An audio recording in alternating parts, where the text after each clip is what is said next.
E o estado de emergência sanitária no Brasil está com os dias contados. O anúncio foi feito pelo ministro da Saúde, Marcelo Queiroga, ontem à noite em pronunciamento.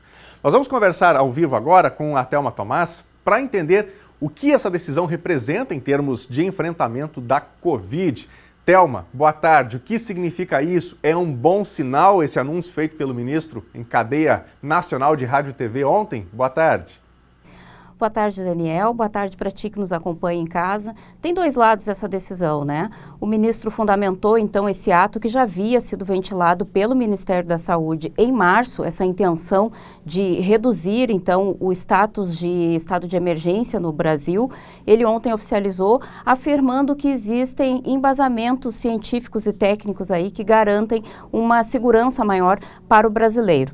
No pronunciamento, então, o ministro chegou a destacar que 73% da população brasileira já está com o esquema vacinal completo e completou ainda com dados que dão conta de que 71 milhões de brasileiros já receberam, inclusive, a dose de reforço. Amparado ainda em números que a gente tem, inclusive, relatado por aqui no que diz respeito à contaminação pela Covid-19, números que vêm caindo, felizmente, em escala bastante representativa, bem como os casos de agravamento em função da doença.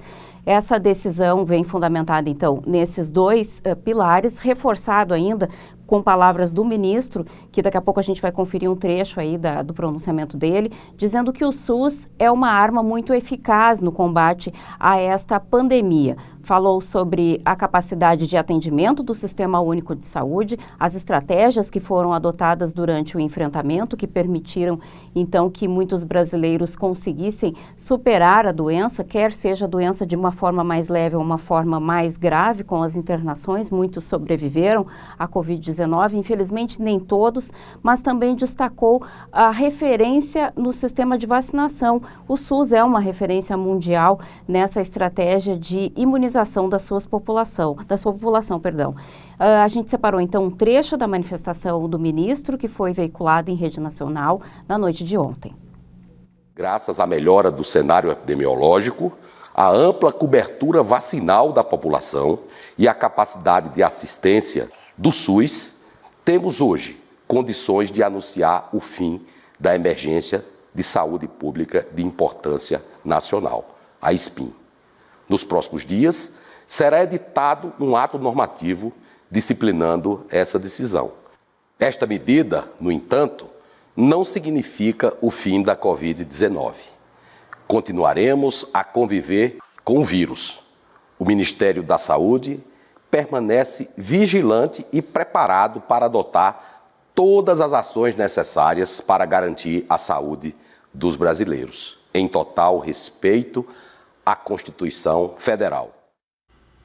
Bom, aí está então parte do pronunciamento do ministro da Saúde, feito ontem à noite em cadeia nacional de rádio e televisão, falando sobre esse decreto, né, para acabar com a emergência em relação à Covid-19. Como disse o próprio ministro, né, Thelma, não é o decreto do fim da pandemia, até porque tem que combinar com o vírus, né? Não cabe ao governo dizer que a pandemia simplesmente acabou. Mas e aí, a pergunta é, quando é que começa a valer, então, essas decisões que o governo está tomando?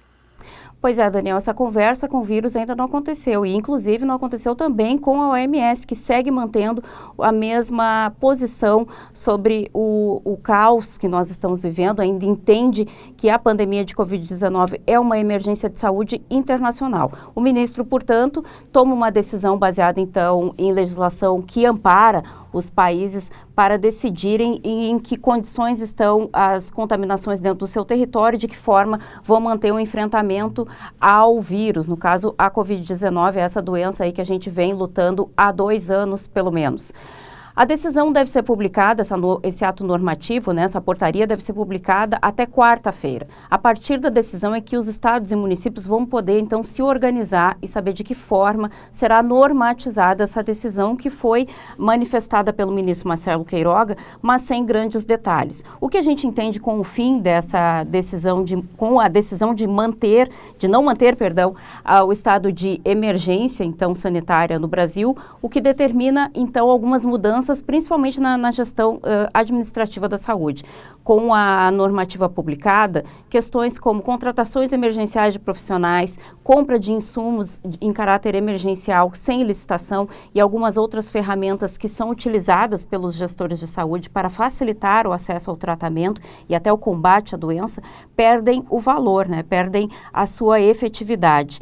Então, os estados e municípios, a partir dessa decisão, vão ter que se realinhar, se reorganizar. A gente sabe que, de uma maneira geral, o estado do Rio Grande do Sul tem obtido resultados positivos no enfrentamento à Covid, mas, eventualmente, aí se sabe que as mudanças estão presentes a partir do momento em que se entende que, em termos mundiais, nem todas as nações estão alcançando o mesmo índice de vacinação, o mesmo índice de cobertura vacinal e, portanto, a gente está à mercê aí do risco de novas variantes e uma alteração nesse estado de emergência a qualquer momento.